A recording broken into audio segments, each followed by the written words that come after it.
In this episode of Scaling Postgres, we talk about safety systems, failover slots, transaction ID complications, and repartitioning. I'm Kristen Jamieson, and this is Scaling Postgres, episode 118.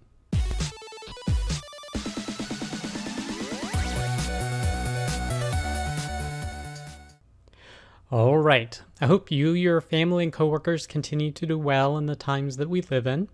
Our first piece of content is Safety Systems Can Reduce Safety. This is from momgm.us, and he typically does quick little blog posts that are a paragraph or two. This one's a little bit longer, but what he had to say about safety systems I found particularly interesting. He's basically mentioned 3 instances where actually a safety system caused a problem. So, for example, caused a jet to crash, caused the 3 Mile Island nuclear reactor meltdown, caused the Chernobyl nuclear meltdown. So basically, the safety systems introduced to protect something caused a problem. And he's looking at this from the perspective of PostgreSQL. And he mentions a few different safety systems here with regard to backups, error reporting, replication, and connection pooling. And talking about backups, he looks at it through a few different lenses. How serious is the failure that the safety system is trying to prevent? High. How likely is the failure that the safety system is trying to prevent? High. How reliable is the safety system? About a medium. And then what impact will failure of the safety system have on the overall system? And it's relatively low. And he says, well, maybe you run out of disk space while the backup is occurring, for example, but usually you're not going to cause the system to go down by taking a backup. Maybe it has a little bit of a performance impact, but not very much. And what I find interesting about this and thinking about it is that what about other areas? Like he mentioned replication. So if you're going with streaming replication, the one that causes the least impact is asynchronous replication. But then once you turn on synchronous replication as safety system to ensure you don't lose any data, well, now you have essentially 2 servers that always need to be operating to keep synchronous replication going. Maybe you can add more, but each one you add, you're adding another point of failure. So this safety system, each time you add to it, you're introducing another potential source of failure because your database will stop working if the synchronous replication stops working. So essentially, the safety system causes a problem to happen. And then he talks about connection pooling and that maybe you want a connection pooler. Well, now that is a source of error. Well, maybe you want to introduce 2 connection poolers. Well, now you've got more complexity you need to coordinate and deal with to make sure that those work. And the same thing happens with high availability solutions. So those manage the switch over from one database to another if there's an issue, but then what if there's a failure in that system? Could that actually cause downtime? So not a long post, but definitely something to consider. As you add these new, more safety systems, do they really create a more safe system? The next piece of content is failover slots for PostgreSQL, and this is from secondquadrant.com. Now, I will mention that I thought I recalled an earlier version of this post, but this is mentioned as being June 8th, 2020, so I don't know if this has been updated or if this is a new post, but I have seen a number of other articles talking about failover slots, and this is the concept that a replication slot, when you fail over from a primary to a replica, any replication slots do not get carried over. They stay with the old replica, so you need to recreate them on the new replica. And this can cause problems with things like they mention here, logical decoding, where essentially you lose the place that you were at and you potentially have to make adjustments to handle it. And they talk about the failover problem here with the fact that the slot does not get crossed over. And the issue is because you have to track not only the existence of the slot, but where it is at in the WAL file, so that when failover occurs, the slot knows exactly where it needs to be. And it talks about a patch with regard to it. But like I said, I don't know if this is an old post because I don't see any reference to a link to the patch or whether it's a patch that's potentially coming in Postgres 13 or a future version 14. So I don't know the state of this, but even then it brings out an important thing to keep in mind if you're using logical replication or logical decoding with Postgres, the fact that the slots don't get copied over and you need to handle that case. So if you happen to know the existence of a patch for Postgres 13 or 14 that may address this, go ahead and let me know. The next piece of content is Phriday, 10 Things Postgres Could Improve, Part 1. And this is from secondquadrant.com as well. Now, interesting, they say 10 things Postgres could improve, but I don't see a listing of 10 things, but they're listing 4 things that they're going to address in 4 parts. So I was a little confused by that. But basically, this addresses part 1 of their things that could be improved, and it covers transaction ID complications. So this is from a post that we covered in a previous episode of Scaling Postgres, talking about 10 things I hate about Postgres. So it's a little play on that. But they're focusing on the transaction ID complications. And this is the fact that a transaction ID is a 32-bit integer. And that means there's a finite number of active transactions you can have. So you can run into problems if you're not actively vacuuming up your system. If you have long-running transactions, you could run out of those active transactions essentially within tables you're working with, or for using things like prepared transactions. So there's a few different scenarios where you can run out of these transactions. So you really want to be aware of these possibilities. Now, how can you protect yourself for it? And really the number one way is to monitor it, to monitor the state of it across all the tables in the database to make sure that you're not going to run out of these transaction IDs. And the second thing, of course, is to make sure your table is well auto-vacuumed and that you're freezing these IDs so that they are available for reuse, as well as make sure you don't have a lot of long-running transactions, especially idle in transaction sessions. And in terms of the feature, they are looking towards things like maybe making the transaction ID a 64-bit number just to increase the runway, or alternatively, maybe a new storage system like Zheap could offer an alternative.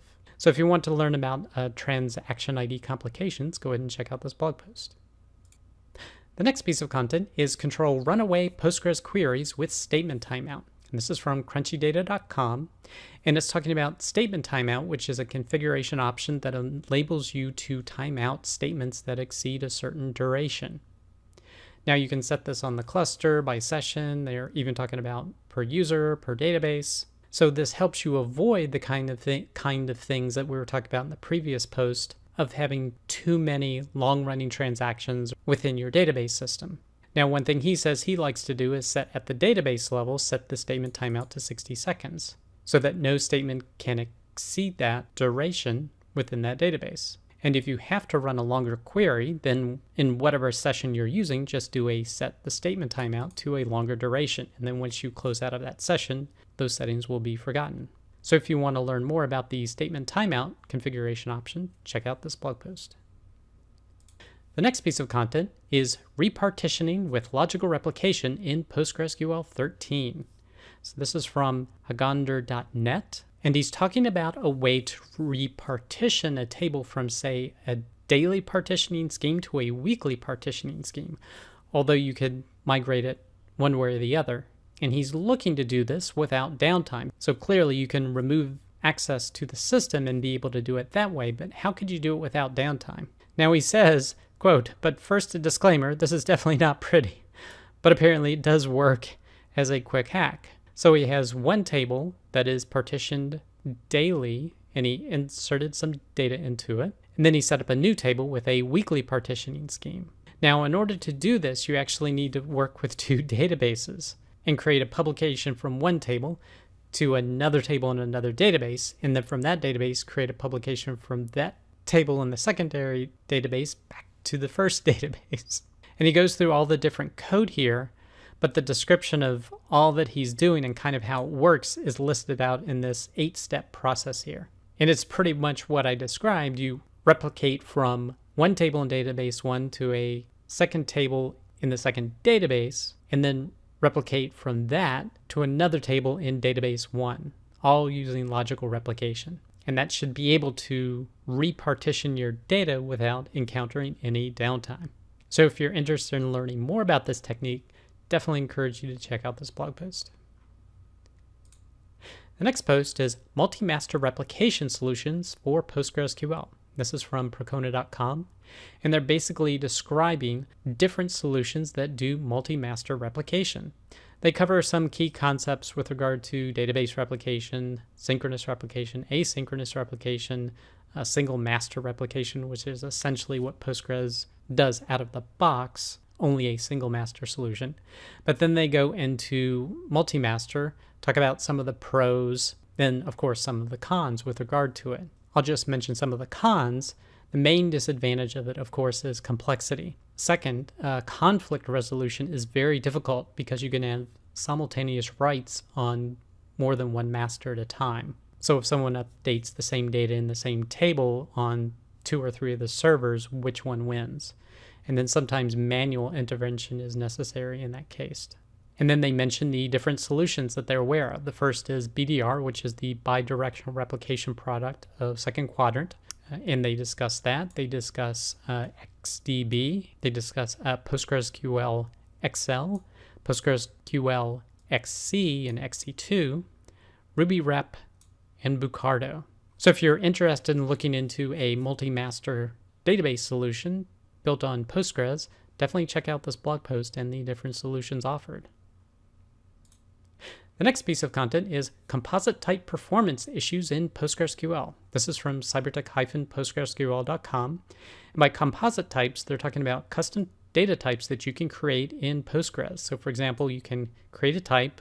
This one they've chosen to call person, and it includes an ID, a name, and an income. And that one type is encompassing all of these different types.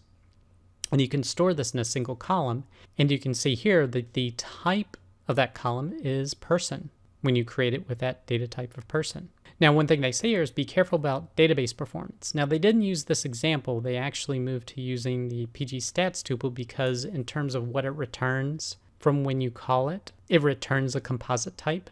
But based on how you query it, like if you query it this way, it returns in almost 2 seconds, whereas if you actually do a normal select with a from clause, it returns in 200 milliseconds.